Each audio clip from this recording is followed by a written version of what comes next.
Ang kuta na ito ay inaatake ng isang legion na may 200,000 sundalo habang mayroon lamang itong hukbong binubuo ng 5,000 kalalakihan upang ipagtanggol ang sarili.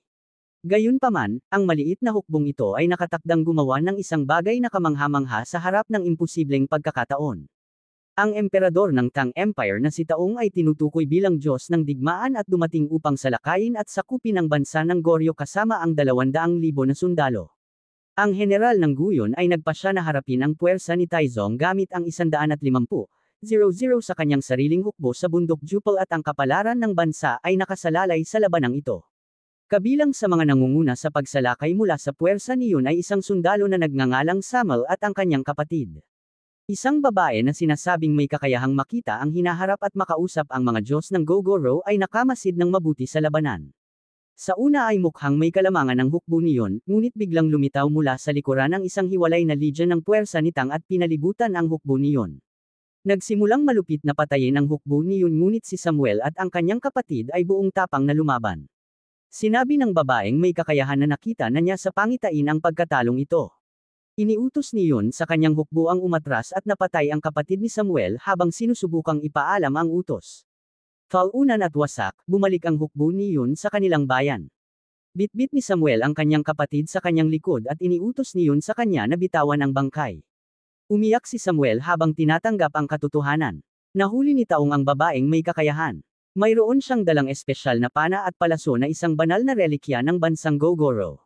Sinasabi na walang sinumang makakagamit ng panang ito. Sinubukan ni Taong na hilahin ito ngunit nabigo rin. Tinanong niya ang kanyang mga general kung ano ang susunod na pananakop sa kanilang paglalakbay patungo sa kabisera ng Gogoro at sinabi nila na ito ay ang kuta ng Ani.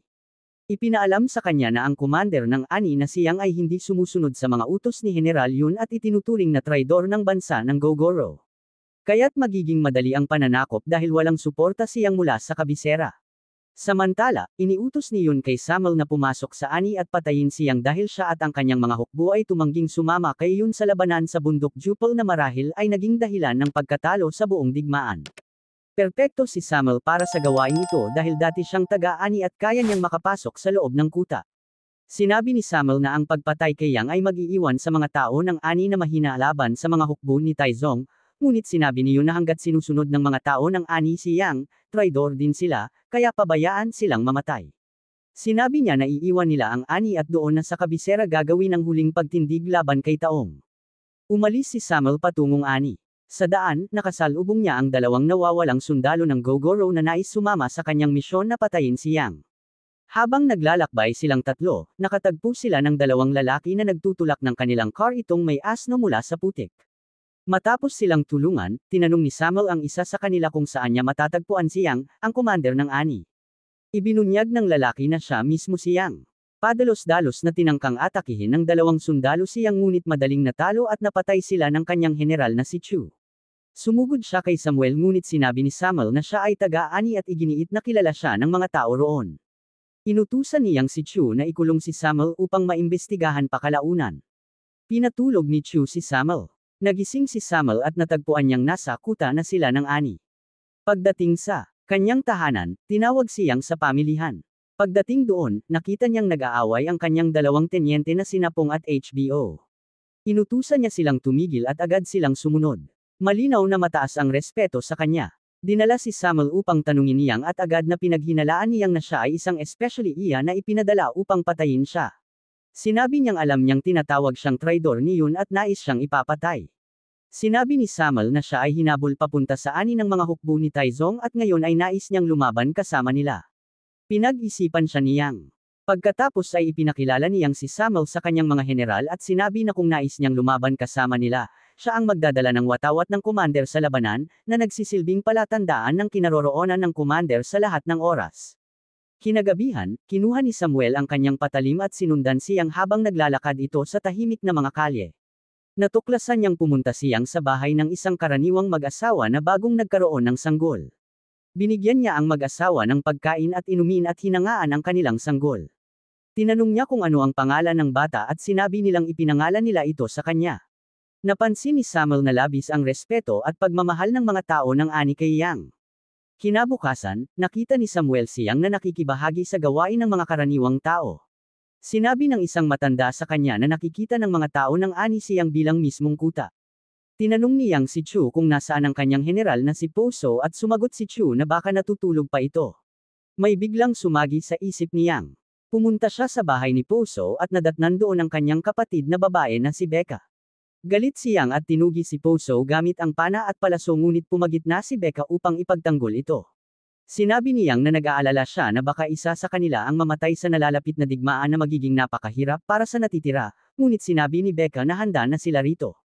Biglang tumunog ang tambuli at umakyat siyang sa pader ng kuta upang makita na nagpadala si Taong ng isang unit ng recon. Malapit na ang hukbo niya.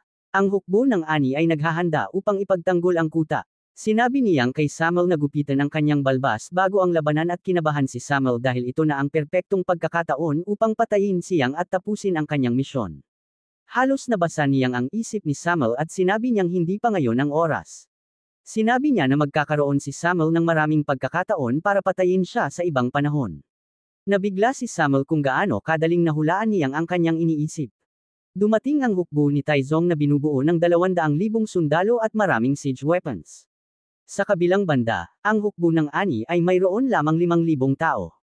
Nakita niyang na kinakabahan ang mga sundalo ng ani at binigyan niya sila ng makabayang talumpati upang ipaalala kung ano ang kanilang ipinaglalaban. Humanga si Taong Kaiyang dahil sa kanyang tapang. Nagsimula ang labanan at inihulog ng hukbo ni Taizong ang napakalalaking bato sa kuta ng ani.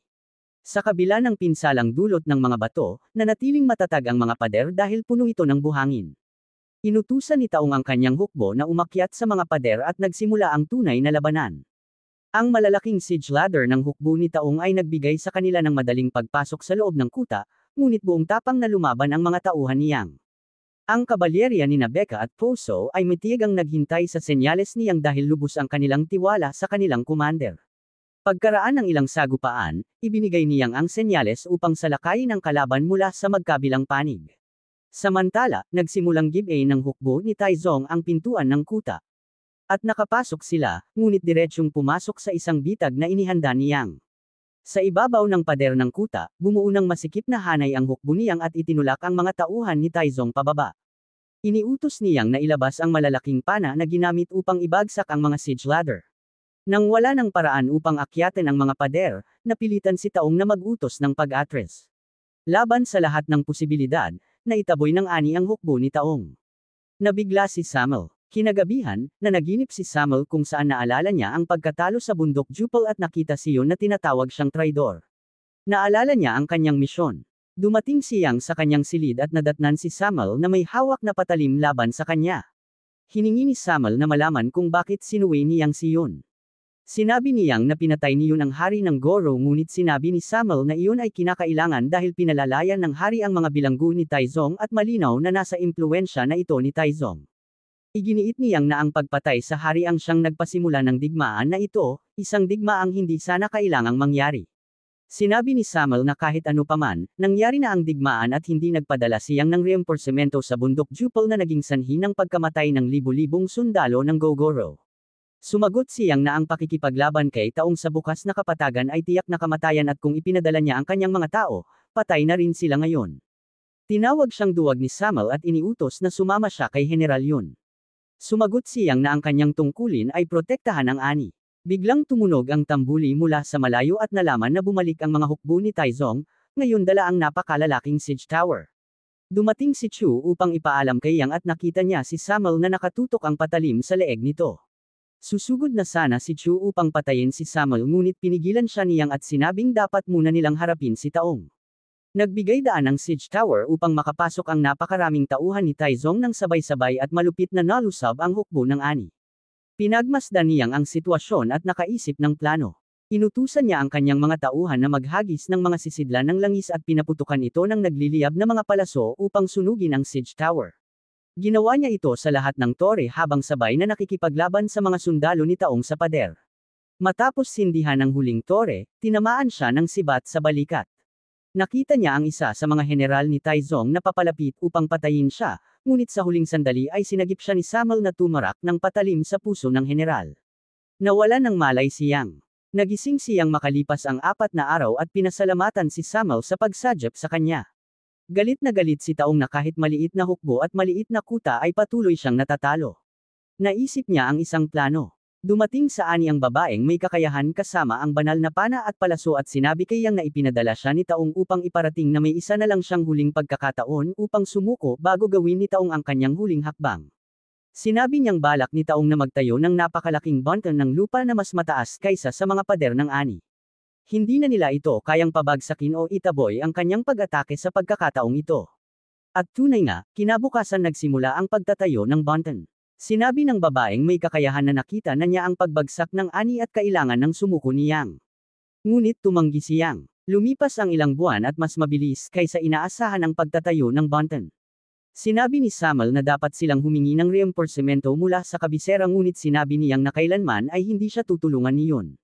Naisip ni Poso ang isang plano upang patayin si Taong bago matapos ang bunton. Nagalit si Becca dahil pumayag si Yang na isagawa ni Poso ang isang mission suicide na ito, ngunit sinabi ni Yang na iyon lamang ang kanilang tsansa. Bumisita si Becca kay Poso at nangako itong babalik siyang buhay. Dumating si Poso at ang kanyang mga tauhan upang patayin si Taong ngunit agad nilang napagtanto na pumasok sila sa isang bitag. Ibig sabihin nito ay may especially iya sa ani na nagbigay ng impormasyon kay Taong tungkol sa pagtatangka ng pagpatay. Maya-maya, halos wala ng buhay at sugatan ng husto, bumalik si Poso sa ani at sinabi kay Yang ang tungkol sa especially iya. Namatay siya at inamin ng babaeng may kakayahan na siya ang especially iya. Sinabi niyang nakita niya ang hinaharap at walang tsansa ang ani laban kay Taong. Kailangan nilang sumuko sa emperador ngayon kung nais nilang mabuhay. Nakiusap siya kay Yang na huwag nang ipagpatuloy ang laban, ngunit pinutol ni Samuel ang kanyang leeg at sinabing hindi babagsak ang ani. Galit na galit sa pagkamatay ng kanyang kasintahan, sumugod mag-isa si Becca sa teritoryo ni Taizong upang patayin siya. Nagawa niyang tamaan si Taong ng isang palaso na nag-iwan ng pilat sa kanyang pisngi ngunit agad siyang malupit na pinatay ng mga tauhan nito.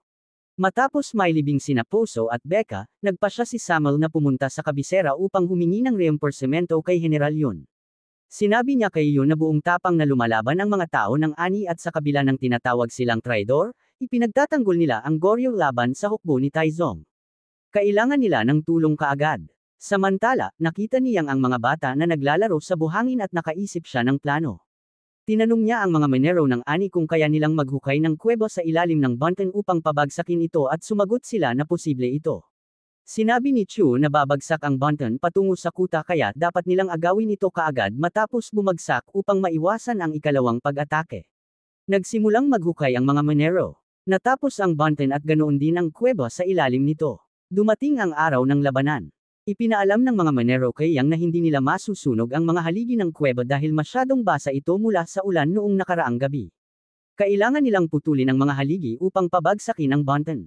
Nag-alala si Yang dahil sa ganitong paraan, mababaon din ang mga menero sa ilalim, ngunit handa silang isakripisyo ang kanilang buhay. Dalawang ulit silang hamampas at natapos ang pagputol kasabay ng pag-atake ng hukbo ni Taizong.